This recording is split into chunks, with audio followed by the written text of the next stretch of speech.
চাচা হেনা কোথায়? কোথায় না যুবকেরা বলতেছে চাচা হেনা কোথায়, বাড়ি ঘর তো সাজানো কেন?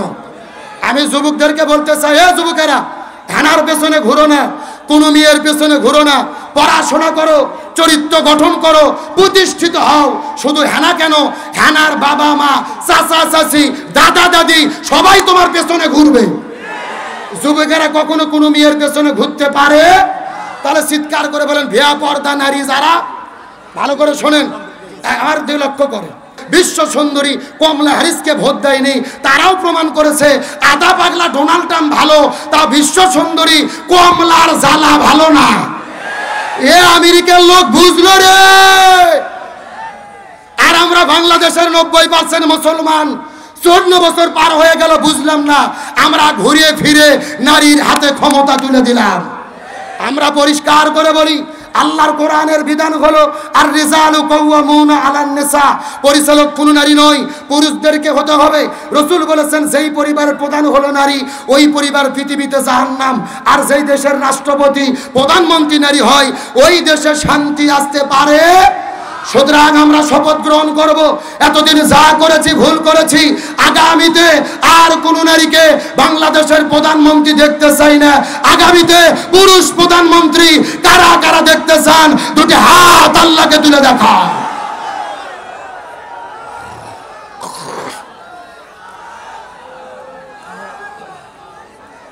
হে বগুড়া মুসলমান, গভীর মনোযোগ, হাত নামান, সময় খুবই কম।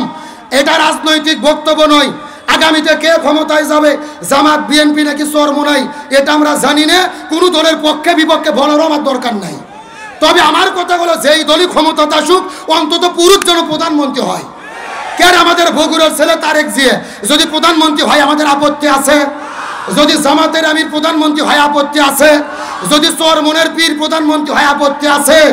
আমাদের কথা সোজা, যেই হোক, একটা ছেলে হোক, আর কোন নারীর জ্বালা আমরা দেখতে চাই না। কথা ক্লিয়ার না ভেজাল আছে? আপনাদের জন্য সুসংবাদ, গত বছর আমি 12টা পর্যন্ত ওয়াজ করেছি, আমির হামজাকে জালেমেরা আসতে দেয়নি। কিন্তু আজকে ইতিমধ্যেই আমির হামজা ভাই আমাদের মাদ্রাসায় এসে উপস্থিত হয়েছে। আল্লাহু আকবার বলেন। আর মাত্র কয়েক মিনিট টাইম আমার হাতে আছে, দ্রুত গতিতে ভাই চলে আসবে, শুধু খাওয়া দাওয়া করেই মঞ্চে চলে আসবে। আমি অনেক ওয়াজ করেছি, আজকে তার মুখে আমরা কথা শুনতে চাই। আমার আলোচনা শেষের দিকে আপনাদের যে কথা বুঝাতে চাচ্ছিলাম, সাহাবী হানজালার কি গোসল বাকি, আরো জোরে বলেন। আমার বন্ধুগণ, মুসলমান ভাইরা, গভীর মনোযোগ, কোনো দিকে নজর নাই, কোনো দিকে তাকাতাকি নাই। আর 2টা মিনিট আপনাদের মধ্যে কথা বলবো, মনোযোগ দিয়ে শোনার চেষ্টা করেন, ভালো করে বোঝার চেষ্টা করবেন। মেয়েটি কান্না করে করে বলে, ইয়া রাসূলুল্লাহ, আমার স্বামী বিদায় নিয়ে চলে গেছে, আপনি একটু তার জন্য গোসলের ব্যবস্থাটা করে দেন। নবীজি সাহাবীদেরকে ডেকে বলেন, হে সাহাবীরা, আমার চাচা হানজালা কোথায়, তোমরা একটু খুঁজে বের করে দেখো তো দেখি। 2 মিনিট বল, 2 মিনিট, ওদের একটা জায়গা আছে তো, 2 মিনিট বলবো। আমার বন্ধুগণ, মুসলমান ভাইরা, গভীর মনোযোগ, নবীজি সাহাবীদেরকে দায়িত্ব দিলেন, তোমরা একটু খুঁজে বের করো তো দেখি হানজালার লাশটা খোঁজায়। কিন্তু সাহাবীরা পুরো মদিনার মধ্যে খোঁজাখুঁজি করেছে, কিন্তু সাহাবী হানজালার লাশটা খুঁজে পাওয়া যায়। নবীজি বলে টেনশনের মধ্যে পড়ে গেলেন, সেজদার মধ্যে চলে গেছেন। নবীজি হাউমাউ করে কান্না করা শুরু করলেন। আকাশের দিকে তাকায়া লক্ষ্য করে দেখে ঝরঝর ঝরঝর করে বৃষ্টি পড়তেছে। নবীর তো টেনশন বেড়ে গেল, আকাশের মধ্যে মেঘ নেই, কোথা থেকে বৃষ্টি পড়ে। নবীজি কান্না করে সেজদার মধ্যে চলে গেলেন। আল্লাহর পক্ষ থেকে জিবরাইল আসার পরে বলে, ইয়া রাসূলুল্লাহ, মনের মধ্যে কষ্ট নেবেন না, রাগ করবেন না, আপনার চাচা হানজালা বাসর ঘরের মধ্যে থেকে জিহাদের ময়দানে আসার পরে জীবন শাহাদাত বরণ করেছে। একদিকে ফরজ গোসল বাকি, আর একদিকে 3 ওয়াক্ত ফরজ নামাজ বাকি। আল্লাহ তাআলা হানজালার উপরে এত বেশি রাজি খুশি হয়ে গেছে, আল্লাহ তাআলা আসমান থেকে জান্নাতি ফেরেশতা পাঠায়া হাউজে কাউসার আর জমজমের পানি দিয়ে সাহাবী হানজালার জন্য গোসলের ব্যবস্থাটা করে দিয়েছে। লিল্লাহি তাকবীর। এ বগুড়ার মুসলমান, আলোচনার দ্বারা কি বুঝলেন? একদিকে ফরজ গোসল বাকি আর একদিকে 3 ওয়াক্ত ফরজ নামাজ বাকি। দিন কায়েমের জন্য জীবন দিয়েছে আল্লাহ, জান্নাতে ফেরেশতা পাঠায়া গোসলের ব্যবস্থাটা করে দিয়েছে।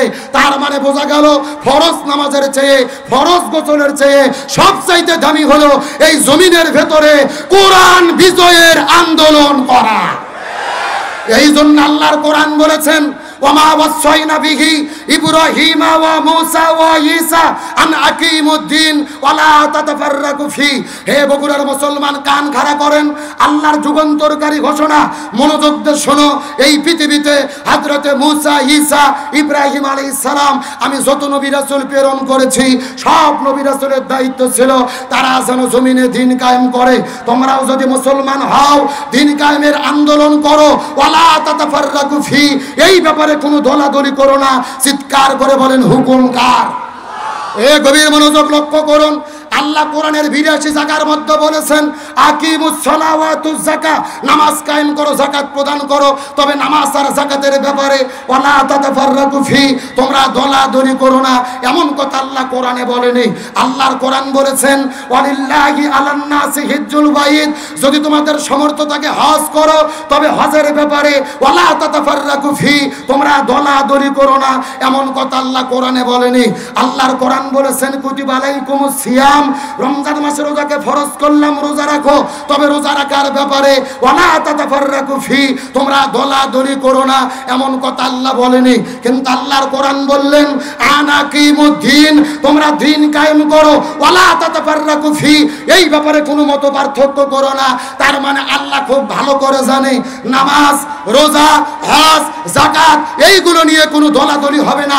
এই জমিনে যত দলাদলি হবে কোরআন বিজয়ের আন্দোলন নিয়ে। এ শেষ কথা শোনেন, আপনাদের বগুড়ার 80 বছরের বুড়ো চাচা, কয় বছর, মাথার টুপি, মুখের মধ্যে দাড়ি, সামনের কাতারে নামাজ পড়ে, হজ করছে 6 বার। একটা হুজুর যে বলতেছে, চাচা বাংলাদেশে দিন কায়েম করতে হবে, ওই চাচা নামাজ পড়তে পড়তে লাফ দিয়ে উঠে বলতেছে, এই হুজুর রাজনীতি করে রে। কতক্ষণ কতক্ষণ, তার মানে ওর কাছে নামাজ ভালো লাগে, হজ ভালো লাগে, জিকির ভালো লাগে, আল্লাহর জমিন, আল্লাহর দিন কায়েম ভালো লাগে না। কথা পরিষ্কার, যার কাছে সব কিছু ভালো লাগে কিন্তু দিন কায়েম ভালো লাগে না, এরাই হলো টাটকা মুনাফিকের গোষ্ঠী। তার কারণ মুনাফিকের সর্দার ছিল আব্দুল্লাহ ইবনে উবাই, রসুলের পিছে নামাজ পড়তো, মাথায় টুপি, মুখের মধ্যে দাড়ি। তারপরও কেন মুনাফিকের সর্দার হলো? কারণ হলো দুইটা, 1 নম্বর নবীর নেতৃত্ব মানেনি, আর 2 নম্বর জমিনে দিন কায়েমের বিরোধিতা করেছে। সুতরাং বাংলাদেশে মুসলমান পরিচয় দিয়ে ইসলামী আন্দোলনের বিরোধিতা করবে যারা, মনে করবেন মুনাফিকের খালাতো ভাই তারা। সুতরাং আজকের আলোচনার মাধ্যমে বুঝাতে চেয়েছি, শান্তির জন্য কোরআন লাগবে। এই বাংলাদেশের স্বাধীনতার 54 বছর পার হয়ে গেছে, একদল ক্ষমতায় এসেছে আর এক দল চলে গেছে, আমরা শান্তি পাইনি। সুতরাং আজকের আলোচনার ঘোষণা, বাংলাদেশে সব দল দেখা শেষ, আগামীতে আলেমদের নেতৃত্বে কোরআনের বাংলাদেশ। সুতরাং আল্লাহর কাছে সবচাইতে প্রিয় কোরআন বিজয়ের আন্দোলন করা। এই বাংলাদেশে কোরআনকে বিজয়ী করতে, ইসলামী আন্দোলনের কর্মী হয়ে কাজ করার শপথ নিতে কারা কারা রাজি আছেন? 2টি হাত আল্লাহকে তুলে দেখান। লিল্লাহি তাকবীর। হাত নামান, আমার সময় শেষ। আমি দীর্ঘ 1.5 ঘন্টা ধরে আলোচনার মাধ্যমে বুঝাইতে চেয়েছি, স্বামীর নীতি, স্ত্রীর নীতি, চাচার নীতি, চাচির নীতি দিয়ে এই জমিনে শান্তি কায়েম হয়নি। আগামীতে কোরআনের নীতি বাস্তবায়ন করলেই বাংলাদেশে শান্তি আসতে পারে। আল্লাহ তাআলা আমাদের সবাইকে কোরআনের পক্ষে, ইসলামের পক্ষে থাকার তৌফিক দিক, বলেন আমিন। এখন আপনাদের জিজ্ঞেস করি, আজকের মাহফিল হওয়াতে আপনারা খুশি না বেজার? কারা কারা বেজার একটু হাত তোলেন তো দেখি। কেউ বেজার নাই। সত্য সত্য কারা কারা খুশি হাত তোলেন? এই হাত তোলেন দেখি, হাতগুলো একটু নারায়ণ তো দেখি, ঘুম সারুক। আলহামদুলিল্লাহ, হাতগুলো একটু মুষ্টি করেন, মুষ্টি, চিৎকার করে বলেন ইয়া রাব্বাল আলামিন। আজকের মাহফিলকে আপনি কবুল করে নেন। এই মাহফিলের ওসিলা করে আমাদের সবাইকে মাফ করে দেন। এই মাহফিলে আমাদের সামর্থ্য মতো দান করার তৌফিক দেন। সকলে বলেন আমিন। হাতগুলো উঠান, উঠান, উঠান, হাতগুলো মুষ্টি করেন। 3 দিন ব্যাপী তাফসীর মাহফিল, লক্ষ লক্ষ টাকা খরচ। আপনাদের উদাত্ত আহ্বান করি, বিসমিল্লাহ বলে হাতটা নামাইয়া পকেটের মধ্যে ঢুকে দেন। যার পকেটে যা আছে 10, 20, 50, 100, 500, 1000 চাদরের মধ্যে, ব্যাগের মধ্যে আপনারা দিয়ে দেবেন। 2 মিনিটের ভেতরে কোনো ওটাউটি নেই, কোনো হইচই নেই। আপনাদের মধ্যে ব্যাগ যাবে, চাদর যাবে, যার পকেটে যা আছে আপনারা দান করতে থাকেন। দ্রুত দ্রুত ব্যাগগুলো কোথায়? হ্যাঁ হুজুর, ব্যাগ কোথায়? ব্যাগ কোথায়? ব্যাগের বাটি কার? একটু দ্রুত ঢোকেন তো, দ্রুত দ্রুত, একটু দ্রুত। একজনও জগৎ করতেছে না তো, জি দ্রুত। আপনাদেরকে অনুরোধ করে বলবো, 3 দিন ব্যাপী মাহফিল, অনেক টাকা পয়সা খরচ হয়েছে এই কোরআনের মহব্বতে। 3 দিন ব্যাপী তাফসির মাহফিল, বগুড়া জেলার ঐতিহাসিক মাহফিল। এই মাহফিলটা টিকে রাখার জন্য যার পকেটে যা আছে 10, 20, 50, 100 আপনারা দান করেন। চিৎকার করে বলেন, কোরআন কয় পারা? আরো ধরে বলেন। এই 30 পারা কোরআনের নাম ধরে ধরে আমি আপনাদের মধ্যে 30 জন লোক চাই। কে আছেন? হুজুর এই মাহফিল আমি দেবো 1 লক্ষ টাকা, আমি দেবো 50,000, আমি দেবো 20,000, আমি দেবো 10,000, 5,000, 2,000, কমপক্ষে একটা করে 1000 টাকা। কারা কারা দেবেন? 30 জন লোক চেয়েছি, একটু দ্রুত চলে আসেন, আমি আপনাদের জন্য দোয়া করে দেবো। লিল্লাহি তাকবীর। আজকের মাহফিলের সম্মানিত সভাপতি, আমাদের সবারই পরিচিত মাওলানা আবু বকর সিদ্দিক হুজুর দিয়েছেন 5,000 টাকা। জোরে বলেন মারহাবা। আল্লাহ দানকে কবুল করেন, জানে মালে বরকত দেন, মনে নেক মাকসাদ পূর্ণ করেন।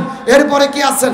আমি অনুরোধ করে বলবো, মঞ্চে যারা বসে আছেন সবাই একটু পকেটে হাত দেন। যার পকেটে যা আছে 1,000, 2,000, 5,000, 10,000, যারা যতটুকু পারেন এই মাহফিলটা টিকিয়ে রাখার জন্য আপনারা মুক্ত হস্তে দান করেন। আসেন, কারা কারা দেবেন একটু হাত তুলেন। হুজুর আমি দেবো 1,000 টাকা, আমি দেবো 2,000, আমি দেবো 5,000, আমি দেবো 10,000। কারা কারা আছেন এই মাহফিল টিকানোর জন্য একটু দ্রুত গতিতে চলে আসেন। যারা যতটুকু পারেন আপনারা দান করতে থাকেন, সবার জন্য দোয়া হবে ইনশাআল্লাহ। জি দ্রুত গতিতে একটু আসেন। জিকির করেন লা ইলাহা, জোরে লা ইলাহা, সুবহানাল্লাহ ওয়ালহামদুলিল্লাহ, লা ইলাহা আকসাদে লা ইলাহা। জি মহিলাদের মধ্যে ব্যাগ যাবে, চাদর যাবে। আমার মায়েরা, বোনেরা, আপনার আম্মাজান খাদিজাতুল কুবরার উত্তরসূরি খাদিজাতুল কুবরা রাদিয়াল্লাহু তাআলা আনহা ইসলাম ধর্ম গ্রহণ করে তার জীবনের সমস্ত সম্পদগুলো মুসলমানদের জন্য বিলিয়ে দিয়েছিলেন। এই জন্য আমি আপনাদেরকে উদ্যত আহ্বান করব, আপনারা যার কাছে যতটুকু টাকা আছে কোরআনের